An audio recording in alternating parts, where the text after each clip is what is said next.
Our whole family grew up with sports. I've been playing basketball since before I could remember. I got injured playing football.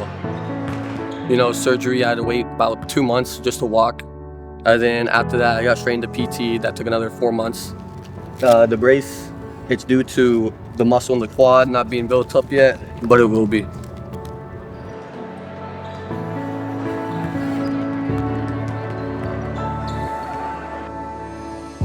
Yeah, I'm really proud of this guy. He's come through a lot. Resilience is the name of this game. He had surgery only a year ago, but we've had so much positivity letting him know that he can keep on shooting and shooting. Dr. Dawson, he's a good man. I'm glad it was him that did my surgery. My knee is feeling a lot better. I grew up with sports, so I was contemplating who I am without sports, and due to him, I found myself again and excited to be back.